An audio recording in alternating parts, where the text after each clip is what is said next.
audiobook motivasi bahasa Indonesia.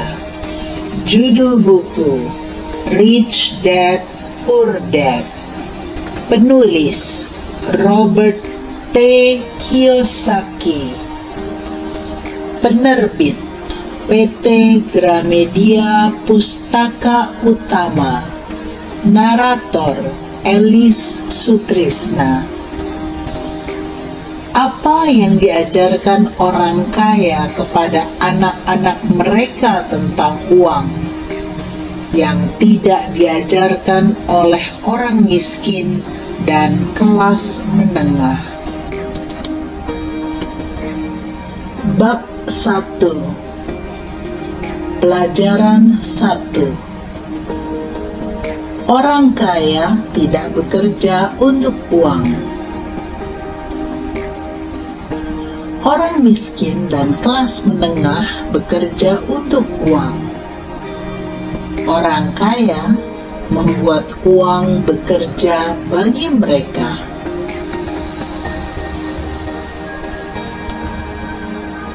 Ya, bisakah ayah memberitahuku cara menjadi orang kaya? Ayah meletakkan koran malam. Mengapa kau ingin kaya, nak? Karena hari ini Ibu Jimmy datang ke sekolah dengan mengendarai Cadillac baru, dan mereka akan pergi ke villa mereka di pantai pada akhir pekan. Jimmy mengajak 3 temannya, tapi aku dan Mike tidak diajak. Mereka berkata kami tidak diajak karena kami miskin. Mereka berkata begitu? Tanya ayah saya tak percaya. Iya, mereka berkata begitu, jawab saya dengan perasaan terluka. Ayah saya menggeleng-geleng, membetulkan kacamatanya, dan melanjutkan membaca koran. Saya berdiri menantikan jawaban.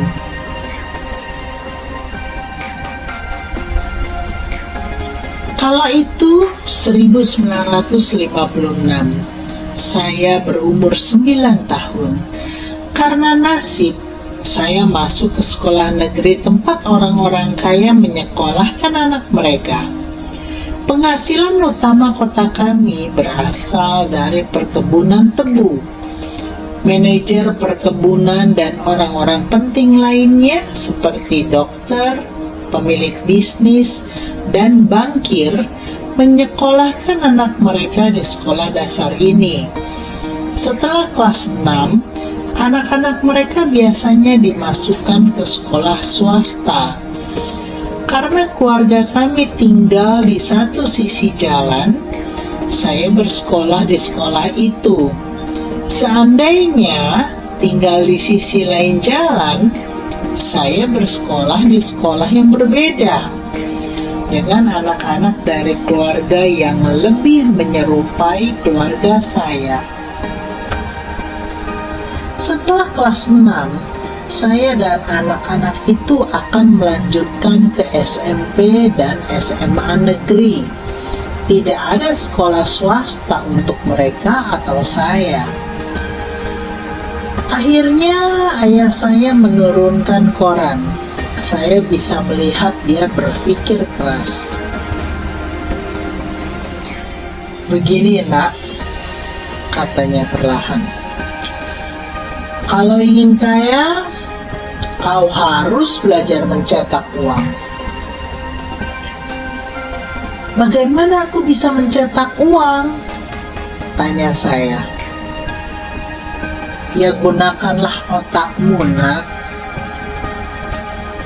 katanya sambil tersenyum. Bahkan waktu itu pun saya tahu perkataannya itu sebenarnya berarti hanya itu yang bisa ayah katakan padamu. Atau ayah tidak tahu jawabannya, jadi jangan membuat ayah malu. membentuk kemitraan. Keesokan paginya, saya memberitahu sahabat saya, Mike, apa yang dikatakan ayah saya. Hanya saya dan Mike anak miskin di sekolah itu.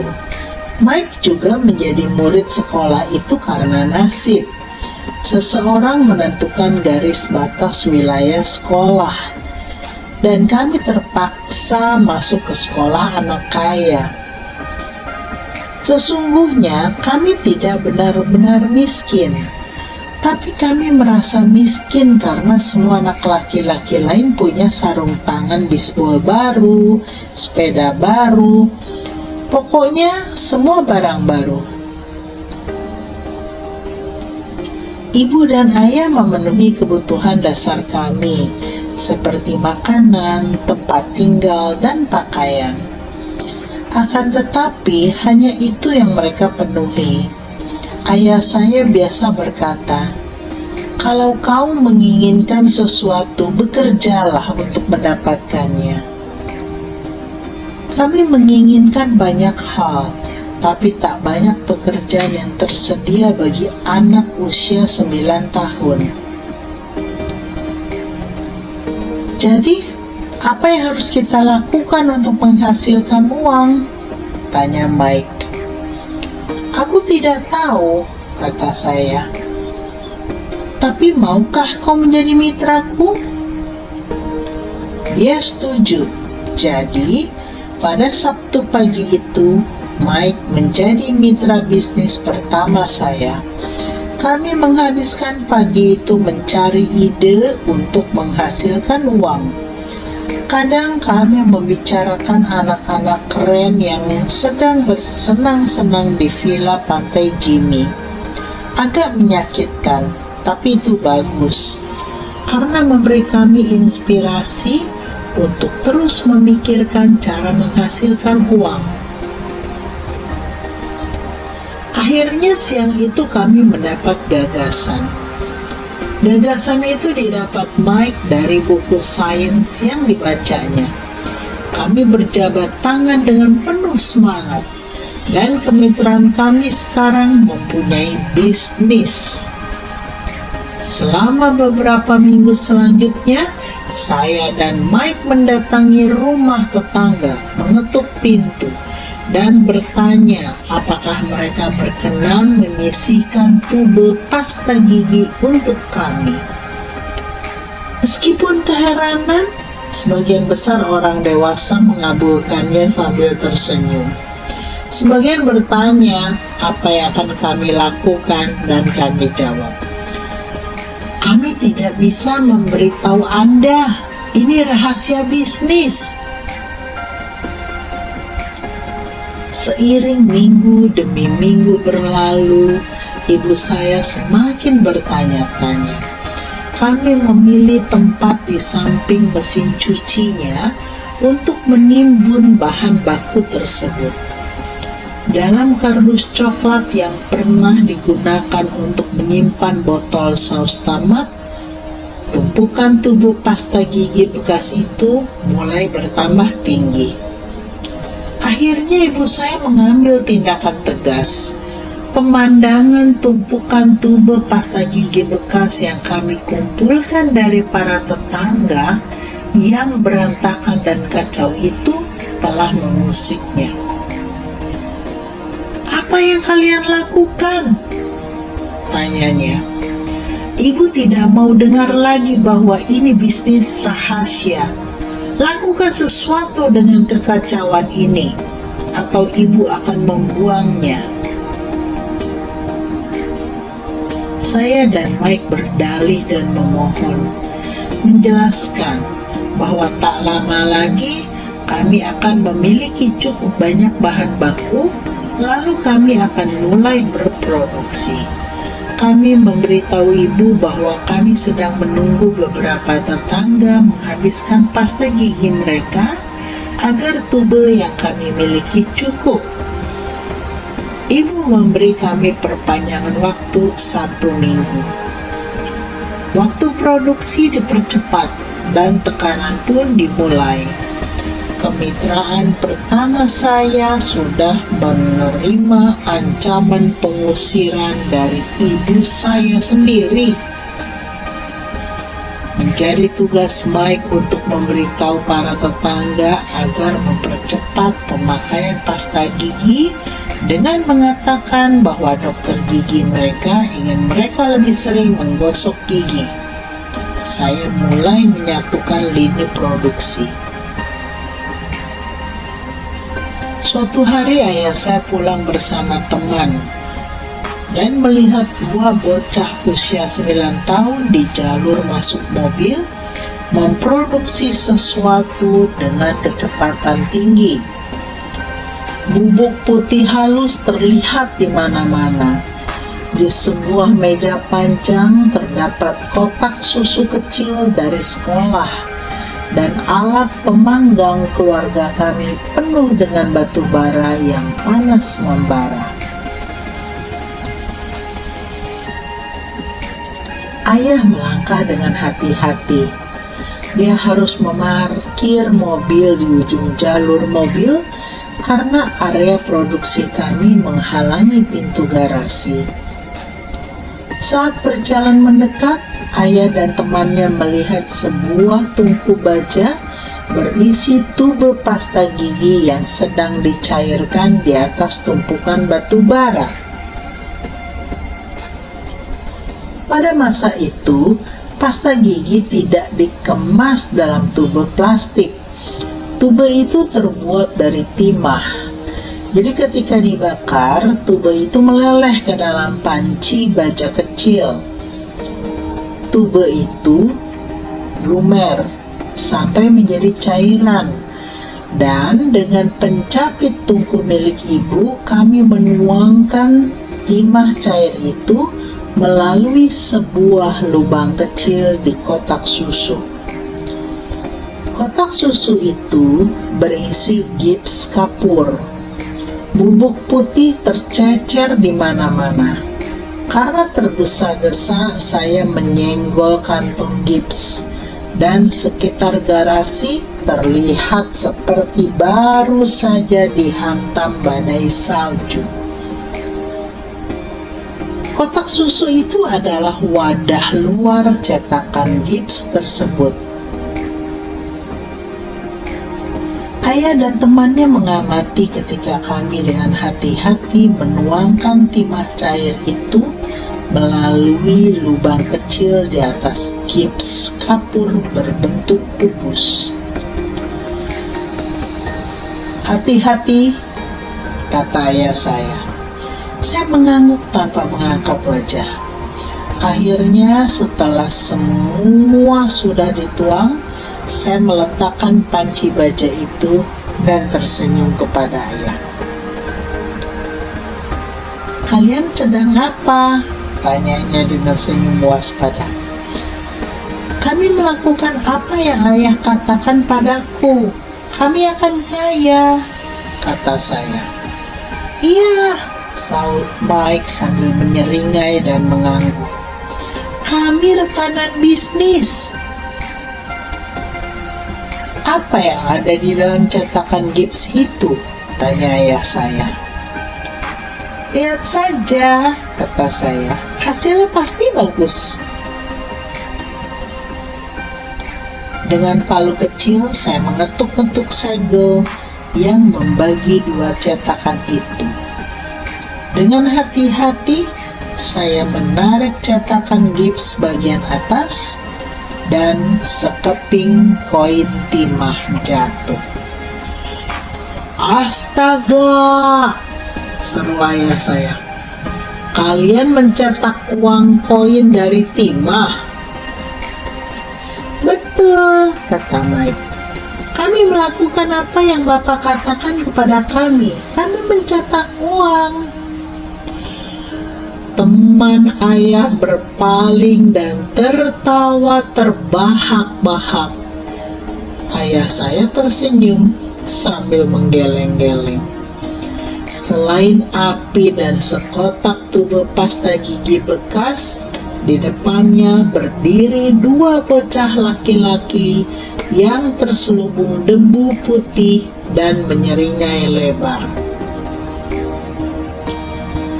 Dia meminta kami meletakkan semuanya di tanah dan duduk bersamanya di tangga depan rumah.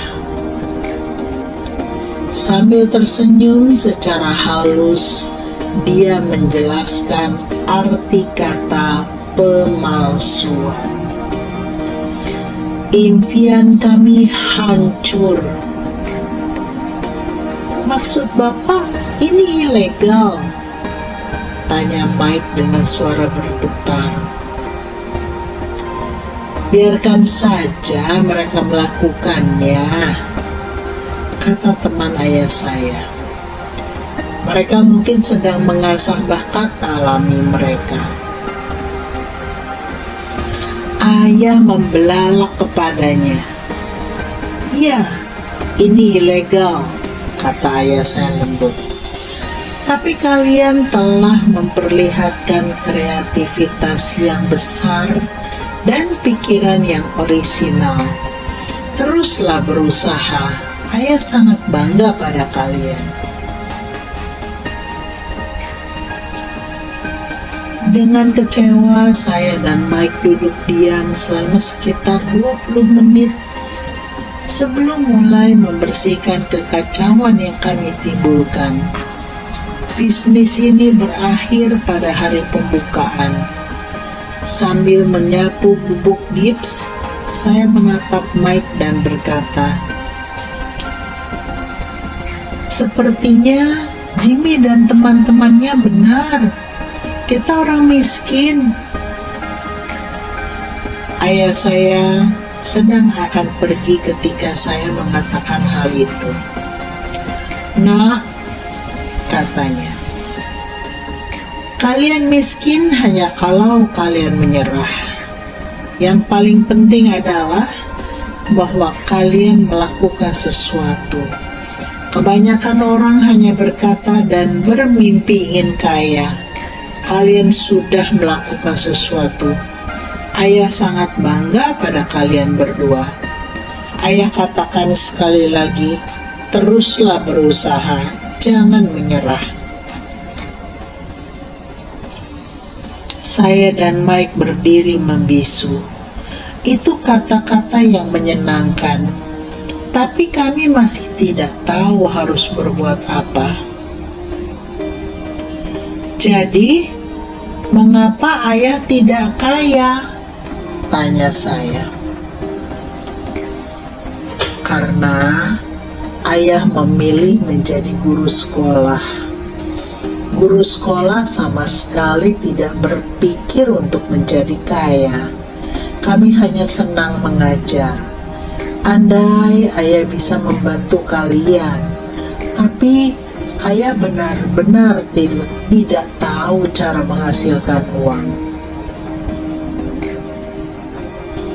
Saya dan Mike berbalik, melanjutkan membersihkan tempat itu. "Saya tahu," kata ayah, "kalau kalian ingin belajar cara menjadi kaya, jangan bertanya kepada saya. Bicaralah pada ayahmu, Mike." "Ayah saya?" tanya Mike dengan wajah ditekuk. "Iya, ayahmu," ulang ayah saya sambil tersenyum. "Saya dan ayahmu memiliki bankir yang sama. Bankir itu kagum dengan ayahmu. Beberapa kali dia berkata kepada saya bahwa ayahmu hebat menghasilkan uang." "Ayah saya?" Mike bertanya lagi dengan rasa tak percaya. "Lalu, kenapa kami tidak punya mobil dan rumah bagus seperti anak-anak kaya di sekolah?" Mobil dan rumah bagus tak selalu berarti kau kaya atau tahu cara menghasilkan uang, sahut ayah saya. Ayah Jimmy bekerja di perkebunan gula. Dia tidak terlalu berbeda dengan saya. Dia bekerja untuk sebuah perusahaan, dan saya bekerja untuk pemerintah. Perusahaan membelikan mobil itu untuknya. Perusahaan gula sedang mengalami masalah keuangan, dan sebentar lagi Ayah Jimmy mungkin tidak punya apa-apa lagi. Ayahmu berbeda, Mike. Dia sepertinya sedang membangun kerajaan bisnis, dan saya menduga dalam beberapa tahun mendatang dia akan menjadi orang yang sangat kaya. Mendengar itu, saya dan Mike merasa bersemangat lagi. Dengan semangat baru, kami mulai membersihkan kekacauan yang ditimbulkan oleh bisnis pertama kami yang mati. Sambil bersih-bersih, kami membuat rencana tentang bagaimana dan kapan kami akan bicara dengan ayah Mike. Masalahnya, ayah Mike bekerja dalam jam yang panjang dan seringkali baru pulang larut malam. Ayah Mike memiliki beberapa gudang, sebuah perusahaan konstruksi, sebuah toko waralaba, dan 3 restoran. Restoran itulah yang membuatnya pulang larut malam. Mike pulang naik bus setelah kami membersihkan semuanya. Malam itu dia akan bicara dengan ayahnya, bertanya apakah ayahnya mau mengajari kami cara menjadi kaya. Mike berjanji akan menelepon begitu dia sudah bicara dengan ayahnya, sekalipun sudah larut malam. Telepon berdering pukul 20.30. Oke, kata saya. Sabtu depan. Saya menutup telepon. Ayah Mike setuju untuk bertemu dengan saya dan Mike. Pada Sabtu pagi, saya naik bus pukul 7.30 ke daerah pinggiran kota yang miskin. Pelajaran dimulai. Saya dan Mike bertemu dengan ayahnya pukul 8 pagi itu. Dia sudah sibuk dan sudah bekerja selama lebih dari 1 jam. Supervisor konstruksinya baru saja berangkat dengan truk pickup ketika saya berjalan menuju rumahnya yang sederhana, kecil, dan kotor. Mike menemui saya di depan pintu. Ayah sedang menelpon dan dia menyuruh kita menunggu di teras belakang, kata Mike ketika dia membuka pintu. Lantai kayu tua itu berderit ketika saya melangkah memasuki rumah tua itu. Ada keset murah persis di balik pintu. Keset itu menyembunyikan tak terhitung banyaknya jejak kaki di atas lantai itu selama bertahun-tahun. Walaupun bersih, keset itu perlu diganti. Saya merasa takut ketika memasuki ruang keluarga sempit itu yang penuh dengan terlalu banyak furniture berbau apek yang sekarang akan menjadi barang koleksi. Di sofa duduk 2 orang perempuan. Keduanya sedikit lebih tua dari ibu saya. Di seberang perempuan itu duduk seorang pria dengan pakaian kerja. Dia mengenakan baju dan celana warna khaki yang disetrika dengan rapi, tapi tanpa menggunakan kanji, dan sepatu bot kerja yang tersemir. Dia sekitar 10 tahun lebih tua dari ayah saya. Mereka tersenyum ketika saya dan Mike berjalan melewati mereka menuju teras belakang. Saya balas tersenyum dengan malu-malu. "Siapa orang-orang itu?" tanya saya. Oh, mereka bekerja untuk ayahku. Bapak yang lebih tua itu mengurusi pabrik ayah, dan ibu-ibu itu manajer restoran. Yang kau lihat saat baru tiba tadi adalah supervisor konstruksi yang sedang mengerjakan proyek jalan raya sekitar 50 mil dari sini. Supervisor yang lain yang sedang membangun jalan di perumahan sudah pergi sebelum kau tiba. Apakah setiap hari seperti ini? Tidak selalu, tapi cukup sering, kata Mike sambil tersenyum dan menarik kursi untuk duduk di samping saya. Aku bertanya kepada ayah apakah dia mau mengajari kita cara menghasilkan uang, kata Mike. Oh, dan apa yang ayahmu katakan? Tanya saya dengan rasa ingin tahu campur waspada. Ya, awalnya ekspresi wajahnya aneh. Lalu ayah berkata akan memberi kita penawaran. Oh, kata saya sambil menggoyang-goyangkan kursi ke tembok di belakang. Saya duduk sambil menaikkan kedua kaki di kursi. Mike melakukan hal yang sama. Kau tahu apa penawarannya? Tanya saya. Tidak, tapi sebentar lagi kita akan tahu. Tiba-tiba ayah Mike membuka pintu teras. Saya dan Mike langsung meloncat berdiri, bukan karena rasa hormat, tapi karena kaget. Siap anak-anak? Tanya ayah Mike sambil menarik kursi untuk duduk bersama kami. Kami mengangguk sambil menarik kursi menjauh dari tembok untuk duduk di depannya.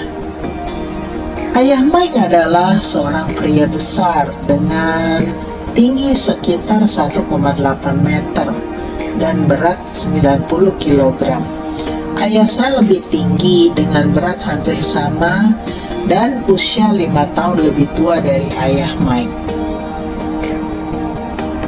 Mereka terlihat mirip walaupun bukan dari etnis yang sama. Mungkin energi mereka serupa. Kata Mike, kau ingin belajar menghasilkan uang. Benar begitu, Robert? Saya mengangguk cepat, tapi dengan sedikit terintimidasi. Dia mempunyai banyak kekuatan di balik kata-kata dan senyumnya. Oke, begini tawaran saya. Saya akan mengajari kalian, tapi saya tidak akan melakukannya seperti di sekolah. Kalian bekerja untuk saya.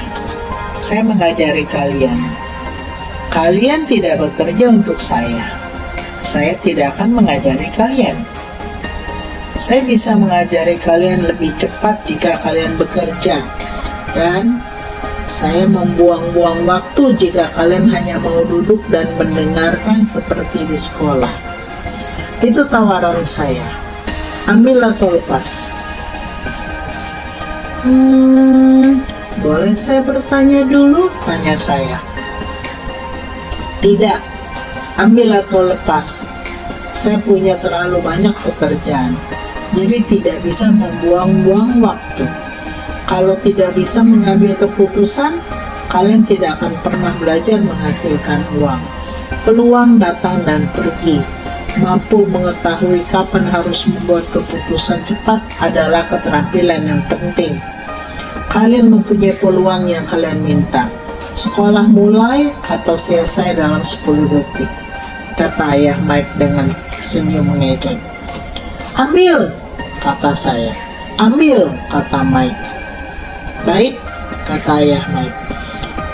Bu Martin akan datang 10 menit lagi. Setelah saya menemuinya, kalian ikut dia ke toko swalayan saya dan bisa mulai bekerja. Saya akan membayar 10 sen per jam dan kalian akan bekerja selama 3 jam setiap Sabtu. Tapi hari ini saya mau main baseball, kata saya. Ayah Mike merendahkan suaranya dengan nada bergetar. "Ambil atau lepas?" katanya. "Saya ambil," jawab saya. "Memilih bekerja dan belajar daripada bermain baseball." 30 sen kemudian. Pukul 9 pagi itu saya dan Mike bekerja pada Bu Martin. Dia seorang perempuan yang baik dan sabar. Dia selalu berkata saya dan Mike mengingatkannya akan dua putranya yang sudah dewasa. Walaupun baik, dia meyakini pentingnya bekerja keras dan membuat kami terus sibuk. Kami menghabiskan 3 jam untuk mengambil produk kalengan dari rak, membersihkannya dari debu yang menempel, lalu menatanya kembali di rak dengan rapi. Itu pekerjaan yang luar biasa membosankan. Ayah Mike, yang saya sebut ayah kaya, memiliki 9 swalayan kecil dengan area parkir yang luas. Itu adalah versi awal minimarket 7-Eleven, toko barang kebutuhan kecil tempat orang membeli susu, roti, mentega, dan rokok. Masalahnya, ini adalah Hawaii sebelum AC banyak dipakai, dan pintu toko tidak bisa ditutup karena panas. Di kedua sisi toko, pintu harus dibuka lebar-lebar ke arah jalan dan area parkir. Setiap kali mobil melintas atau menuju tempat parkir, debu berterbangan dan masuk ke toko. Kami tahu akan selalu ada pekerjaan bagi kami selama tidak ada AC. Selama 3 minggu, saya dan Mike bekerja pada Bu Martin selama 3 jam. Siang hari pekerjaan kami selesai dan dia meletakkan 3 keping kecil uang logam di tangan kami. Bahkan untuk anak umur 9 tahun pada pertengahan tahun 1950-an, uang 30 sen tidaklah terlalu menggembirakan. Saat itu harga buku komik 10 sen. Jadi saya biasanya membelanjakan uang itu untuk buku komik dan pulang. Pada Rabu minggu keempat, saya siap berhenti. Saya setuju bekerja karena saya ingin belajar menghasilkan uang dari ayah Mike. Dan sekarang saya menjadi budak demi 10 sen per jam. Di atas semua itu, saya belum pernah melihat ayah Mike sejak Sabtu pertama dulu. "Aku berhenti," kata saya kepada Mike saat makan siang. "Sekolah terasa membosankan dan sekarang saya bahkan tidak bisa menanti-nantikan hari Sabtu." Namun yang membuat saya benar-benar terpukul adalah jumlah 30 sen itu. Kali ini Mike tersenyum. "Kau menertawakan apa?" tanya saya dengan marah dan frustrasi. Ayah berkata ini akan terjadi. Dia minta kita menemuinya saat kau sudah siap berhenti. "Apa?" kata saya marah. "Dia sudah menunggu aku muak dengan pekerjaan ini." "Semacam itu," saut Mike. "Ayah agak berbeda. Cara mengajarnya berbeda dari ayahmu. Ibu dan ayahmu banyak menguliahi. Ayah pendiam dan tidak banyak bicara. Tunggulah sampai Sabtu ini. Aku akan memberitahu ayah bahwa kau sudah siap." "Maksudmu aku dijebak?" "Tidak tepat begitu, tapi mungkin juga. Ayah akan menjelaskannya hari Sabtu." Mengantri pada hari Sabtu. Saya siap menghadapi ayah Mike. Bahkan ayah kandung saya marah padanya. Ayah kandung saya, yang saya sebut ayah miskin, menganggap ayah kaya melanggar undang-undang tenaga kerja tentang pekerja di bawah umur dan harus diselidiki. Ayah miskin yang terdidik menyuruh saya menuntut apa yang pantas saya terima, setidaknya 25 sen per jam. Ayah miskin berkata kalau tidak mendapat kenaikan upah, saya harus segera berhenti. Bagaimanapun kau tidak butuh pekerjaan sialan itu, katanya marah. Pada pukul 8 pagi, hari Sabtu, saya melangkah menuju pintu rumah Mike dan ayah Mike membukanya. Duduklah dan tunggu giliran, katanya saat saya masuk. Dia berbalik dan menghilang ke dalam ruangan kerja kecilnya di samping kamar tidur. Saya melihat ke sekeliling ruangan dan tidak melihat Mike dimanapun. Saya merasa canggung dan dengan hati-hati duduk di sebelah dua perempuan yang saya lihat 4 minggu sebelumnya. Mereka tersenyum dan beringsut memberi tempat untuk saya. 45 menit berlalu dan hati saya mulai panas. Kedua perempuan itu sudah menemui ayah Mike dan pergi 30 menit lalu. Pria tua itu sudah masuk selama 20 menit dan pergi juga. Rumah itu kosong dan saya duduk di ruang keluarganya yang gelap, pengap pada hari indah yang cerah. Menanti untuk berbicara dengan manusia kikir yang mengeksploitasi anak. Saya bisa mendengar aktivitasnya di ruangan itu dan suaranya di telepon. Dia mengabaikan saya. Saya sudah ingin pergi, tapi karena suatu alasan, saya tetap tinggal. Akhirnya 15 menit kemudian, tepat pukul 9, ayah kaya berjalan keluar dari ruangannya tanpa mengatakan apa-apa dan memberi tanda dengan tangannya agar saya masuk. Saya dengar kau ingin kenaikan upah atau akan berhenti, kata ayah kaya sambil memutar-mutar kursi.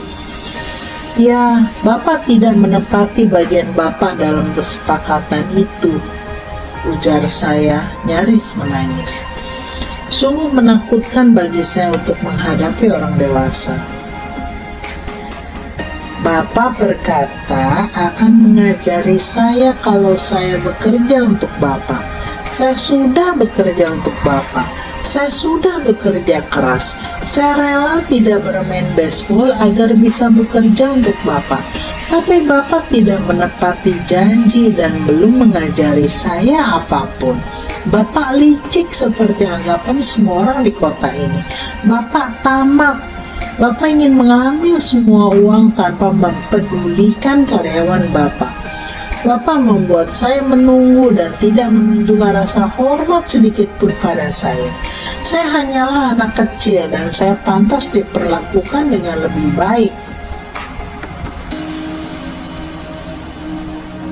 Ayah kaya menggoyang-goyang kursi, meletakkan tangan di pipi dan menatap saya. Tidak jelek, katanya. Dalam kurang dari sebulan, kau sudah terdengar seperti kebanyakan karyawan saya. Apa? Tanya saya. Karena tidak mengerti maksud perkataannya, saya terus mengeluh. Saya pikir Bapak akan menepati perkataan Bapak dan mengajari saya. Tapi ternyata Bapak mau menyiksa saya. Itu kejam. Benar-benar kejam. Saya sedang mengajarimu, kata ayah kaya tenang. Apa yang sudah Bapak ajarkan pada saya? Tidak ada, kata saya marah. Bapak bahkan tidak bicara dengan saya sejak saya bekerja untuk Bapak. 10 sen per jam. Mestinya saya melaporkan Bapak ke pemerintah. Bapak tahu, kita punya peraturan tentang tenaga kerja anak. Bapak tahu, ayah saya bekerja untuk pemerintah. Wow, kata ayah kaya. Sekarang kau terdengar seperti kebanyakan orang yang pernah bekerja untuk saya. Orang-orang yang saya pecat atau berhenti. Jadi, apa yang akan Bapak katakan? Untuk saya merasa agak berani untuk ukuran anak kecil. Bapak bohong pada saya. Saya bekerja untuk Bapak dan Bapak tidak menepati janji. Bapak tidak mengajari apa-apapun. Bagaimana kau tahu saya tidak mengajarkan apapun kepadamu? Tanya ayah kaya tenang. Ya, Bapak tidak pernah bicara dengan saya. Saya sudah bekerja selama 3 minggu dan Bapak belum mengajarkan apapun, kata saya setengah menangis. Apakah mengajar berarti berbicara atau menguliahi? Kata ayah kaya. Iya, saut saya. Begitulah mereka mengajarimu di sekolah, katanya sambil tersenyum. Tapi hidup tidak mengajarimu dengan cara itu. Dan saya akan mengatakan bahwa hidup adalah guru terbaik dari semuanya. Pada sebagian besar kesempatan, hidup tidak bicara padamu. Hidup semata mempermainkanmu. Setiap peristiwa itu memiliki arti. Bangun, ada sesuatu yang aku ingin kau pelajari. Apa yang dia maksud? Tanya saya dalam hati.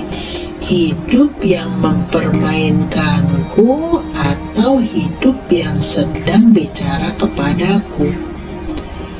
Sekarang saya tahu saya harus berhenti bekerja. Saya sedang bicara dengan seseorang yang tidak bisa dipahami. Kalau kau menarik hikmah dari pelajaran kehidupan, kau akan baik-baik saja. Kalau tidak, hidup hanya akan terus mempermainkanmu. Orang melakukan 2 hal. Sebagian orang membiarkan hidup mempermainkan mereka, yang lain marah dan membalas, namun mereka membalasnya kepada atasan, pekerjaan, atau pasangan mereka. Mereka tidak tahu bahwa hiduplah yang mempermainkan mereka. Saya tidak mengerti apa yang dia maksudkan. Hidup mempermainkan kita semua. Beberapa menyerah, sedangkan yang lain melawan. Hanya sedikit yang menarik pelajaran dari hal itu dan melangkah terus. Mereka menyambut hidup yang mempermainkan mereka. Bagi segelintir orang ini, itu berarti mereka perlu dan mau belajar sesuatu. Mereka belajar dan melangkah terus. Sebagian orang berhenti dan sejumlah kecil orang seperti kau berjuang. Ayah kaya berdiri dan menutup jendela kayu tua yang berderet serta perlu diperbaiki. Kalau kau menarik hikmah dari pelajaran ini, kau akan tumbuh menjadi pemuda yang bijak, makmur, dan bahagia.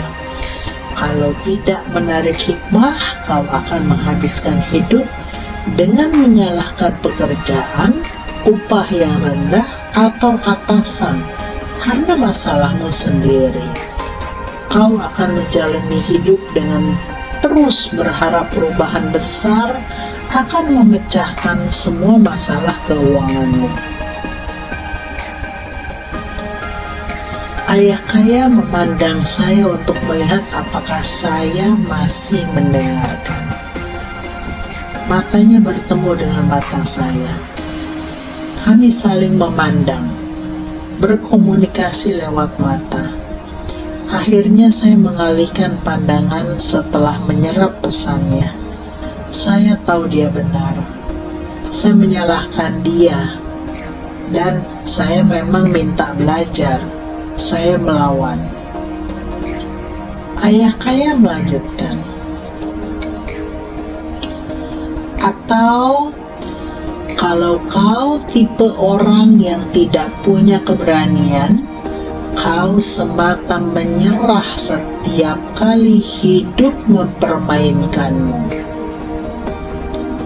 Jika kau tipe seperti itu, seumur hidup kau hanya cari aman, melakukan hal-hal yang benar, menyelamatkan diri untuk peristiwa yang tidak akan pernah terjadi.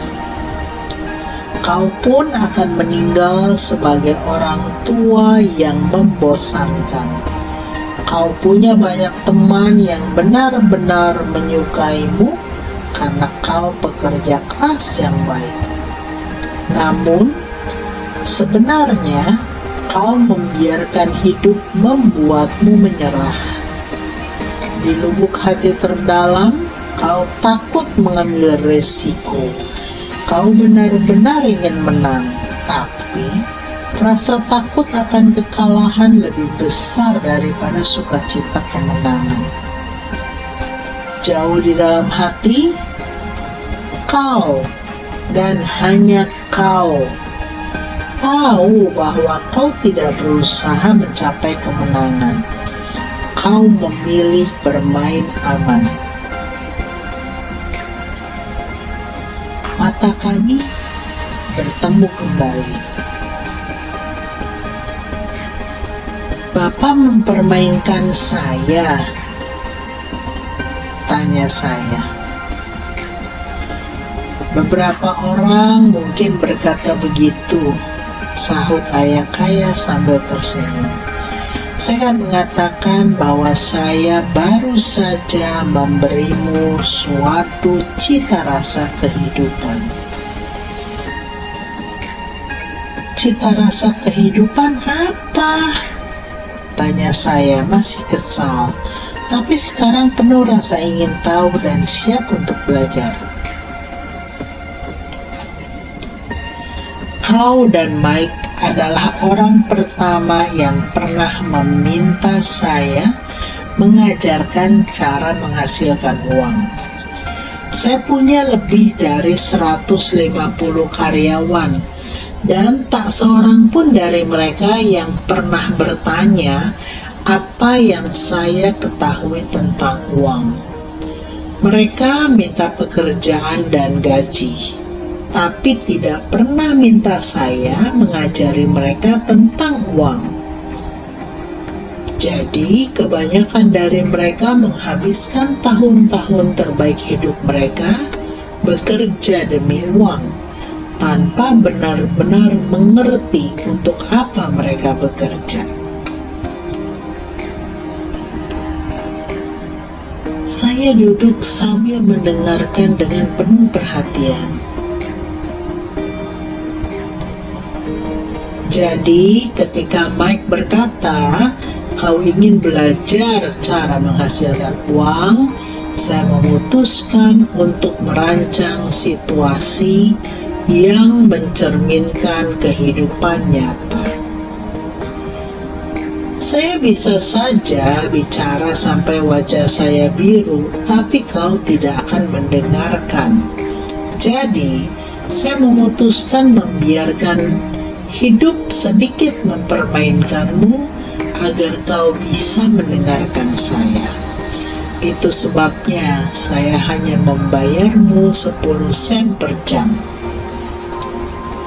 Jadi, pelajaran apa yang saya dapat dari bekerja hanya demi 10 sen per jam? Tanya saya. Bahwa Bapak pelit dan mengeksploitasi karyawan Bapak? Ayah kaya tertawa terbahak-bahak. Akhirnya dia berkata, "Sebaiknya kau mengubah sudut pandangmu. Berhenti menyalahkan saya dan menganggap sayalah masalahnya. Kalau kau berpikir sayalah masalahnya, kau harus mengubah saya. Kalau kau sadar bahwa kaulah masalahnya, kau bisa mengubah diri, belajar sesuatu, dan menjadi lebih bijak. Kebanyakan orang ingin orang lain di dunia berubah, tapi diri mereka tidak. Mari saya beritahu, lebih mudah mengubah dirimu sendiri daripada mengubah orang lain. Saya tidak mengerti, kata saya. Jangan menyalahkan saya karena masalahmu, kata ayah kaya mulai tak sabar.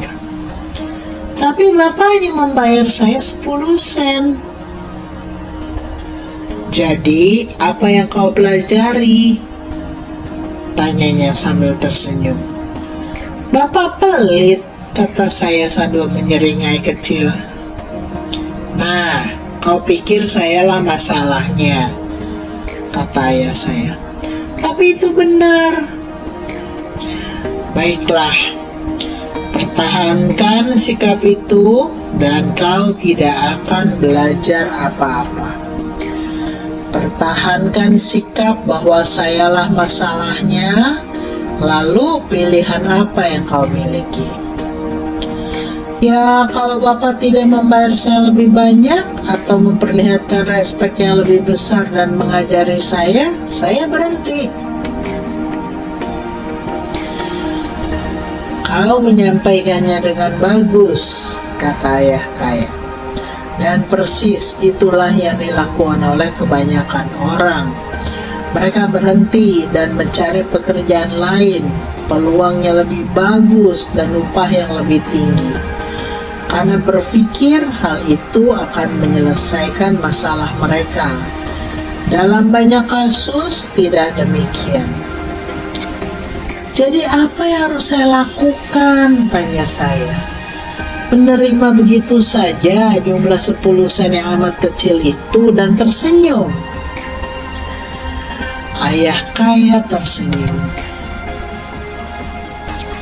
Itulah yang dilakukan orang lainnya. Tapi hanya itu yang mereka lakukan. Menunggu kenaikan upah dan berpikir uangnya lebih banyak akan memecahkan masalah mereka. Kebanyakan hanya menerimanya dan sebagian mencari pekerjaan sambilan. Bekerja lebih keras tapi lagi-lagi menerima upah yang kecil. Saya duduk memandangi lantai, mulai memahami pelajaran yang diberikan oleh ayah kaya. Saya bisa merasakan itulah cita rasa kehidupan. Akhirnya saya mendongak dan bertanya, jadi apa yang akan memecahkan masalah? Ini, katanya mencondongkan badan dan menepuk kepala saya pelan. Benda di antara kedua telingamu ini. Saat itulah ayah kaya menyampaikan sudut pandang yang sangat penting yang membedakannya dari para karyawannya dan ayah miskin, serta menuntunnya untuk pada akhirnya menjadi salah satu orang terkaya di Hawaii. Sedangkan ayah saya yang berpendidikan tinggi tapi miskin seumur hidup bergulat dengan masalah keuangan. Itu satu sudut pandang yang membuat semua perbedaan sepanjang hidup. Ayah kaya menjelaskan secara berulang-ulang sudut pandang ini yang saya sebut pelajaran nomor 1.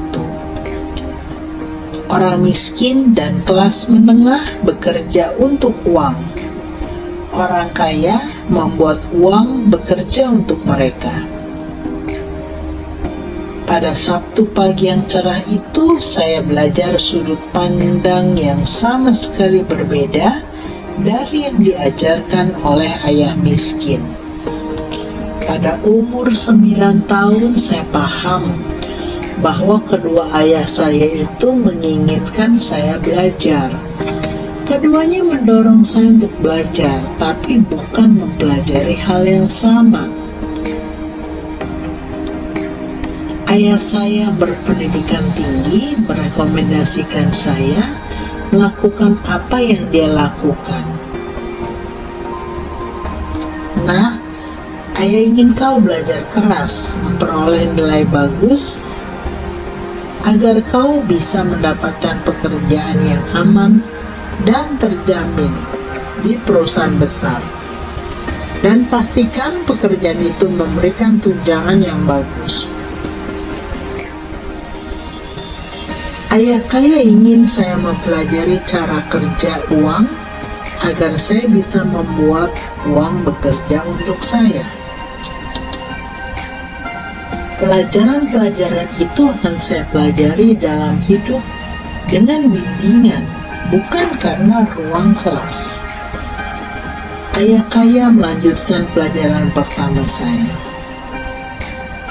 Saya senang kau marah tentang bekerja demi 10 sen per jam.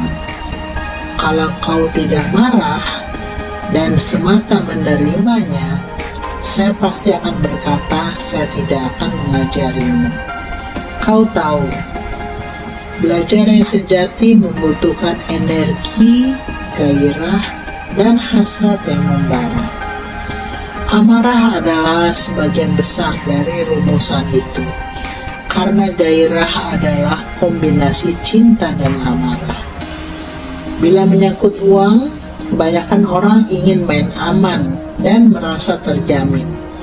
Jadi, gairah tidak mengarahkan mereka. Rasa takut yang mengarahkan mereka.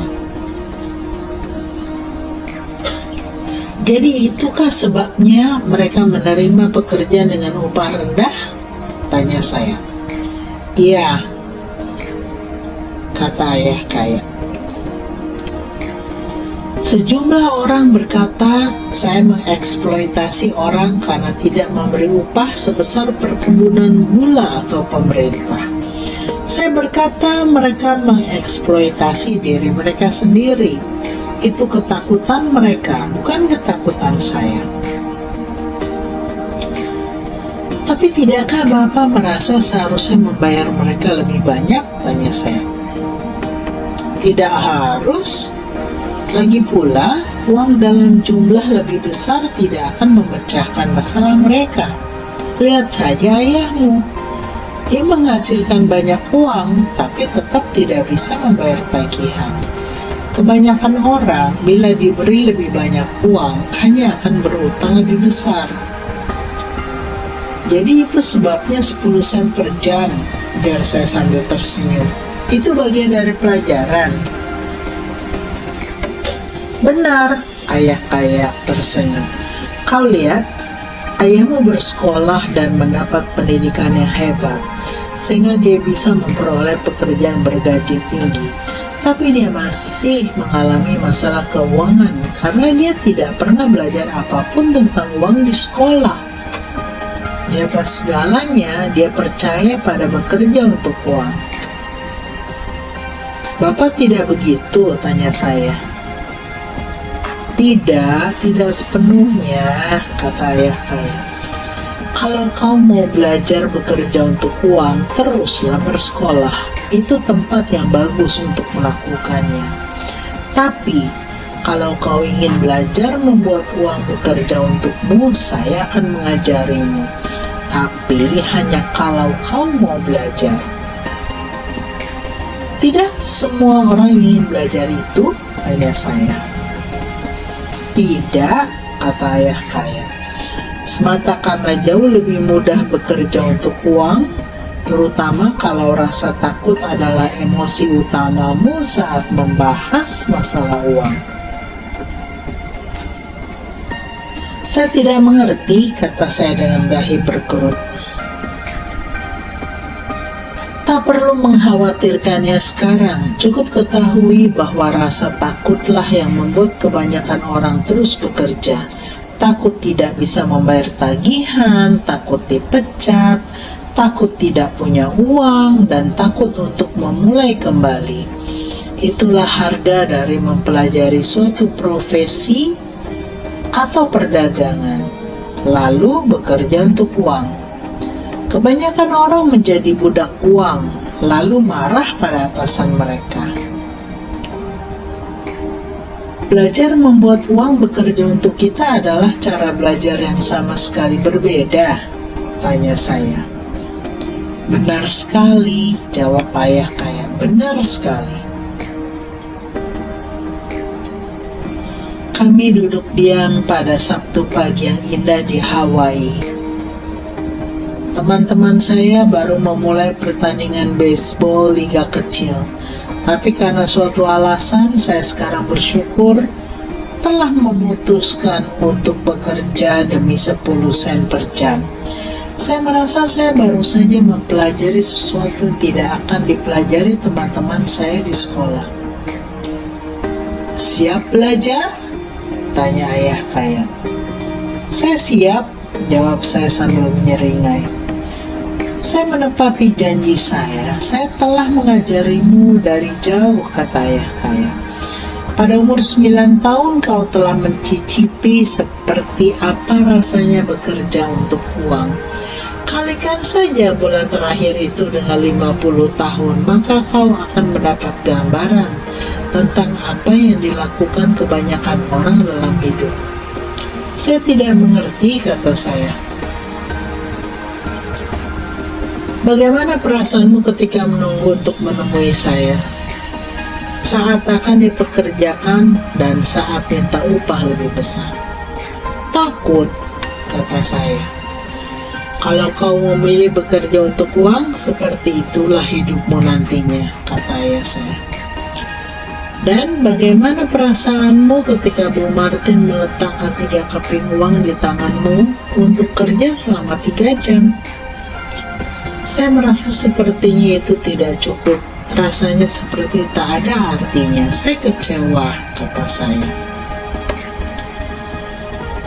Dan begitulah perasaan kebanyakan karyawan ketika melihat slip gaji, terutama setelah dipotong semua pajak dan potongan lain. Setidaknya kau mendapat 100%. Maksud Bapak, kebanyakan karyawan tidak mendapatkan seluruh upah mereka? Tanya saya heran. Tidak, kata ayah kaya. Pemerintah selalu mengambil bagiannya terlebih dahulu. Bagaimana mereka melakukannya? Tanya saya. Pajak, kata ayah kaya. Kau dikenai pajak ketika mendapat penghasilan. Kau dikenai pajak ketika membelanjakan uang.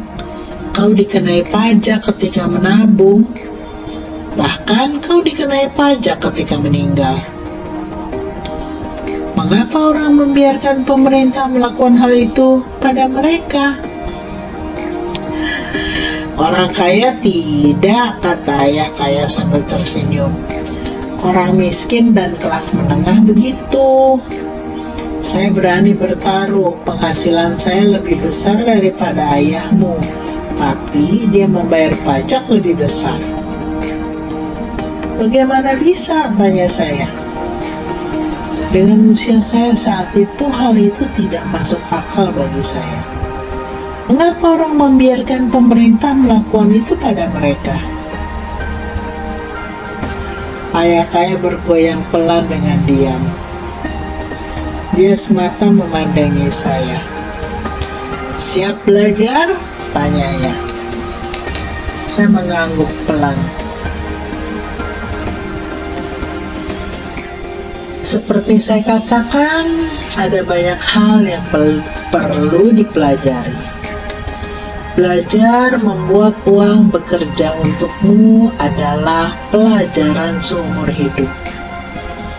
Kebanyakan orang berkuliah selama 4 tahun dan pendidikan mereka berakhir. Saya tahu studi saya tentang uang akan terus berlanjut sepanjang hidup saya. Semata karena semakin banyak yang saya ketahui, semakin banyak juga yang perlu saya ketahui. Kebanyakan orang tidak pernah mempelajari hal itu. Mereka bekerja, menerima gaji, membayar pengeluaran, itu saja. Lalu mereka bertanya-tanya kenapa mereka punya masalah keuangan. Mereka mengira uangnya lebih banyak akan memecahkan masalah dan tidak menyadari bahwa kurangnya pendidikan keuangan merekalah yang menjadi masalah. Jadi ayah saya punya masalah pajak karena dia tidak paham tentang uang, tanya saya begitu. Begini, katanya, pajak hanyalah satu bagian kecil dari belajar membuat uang bekerja untuknya. Sekarang saya hanya ingin tahu apakah kau masih bergairah untuk belajar tentang uang. Kebanyakan orang tidak. Mereka ingin pergi ke sekolah, mempelajari suatu profesi, bersenang-senang di tempat kerja, dan menghasilkan banyak uang. Suatu hari mereka terbangun dengan masalah keuangan yang besar dan tidak bisa berhenti bekerja. Itulah harga dari hanya tahu cara bekerja untuk uang. Bukannya belajar membuat uang bekerja untukmu. Jadi, apakah kau masih punya gairah untuk belajar? Tanya ayah kaya. Saya mengangguk. Bagus, kata ayah kaya. Sekarang, kembalilah bekerja. Kali ini, saya tidak akan membayarmu sama sekali. Apa? Saya terperanjat. Kau tidak salah dengar. Tak ada bayaran. Kau akan bekerja selama 3 jam setiap Sabtu seperti biasa. Tapi kali ini tidak akan dibayar 10 sen per jam. Kau bilang ingin belajar, tidak bekerja untuk uang.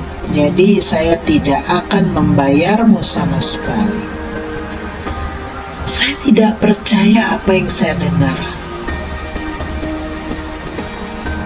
Saya sudah bicarakan dengan Mike, dan dia sudah mulai bekerja membersihkan debu serta mengembalikan kaleng-kaleng kerak tanpa upah.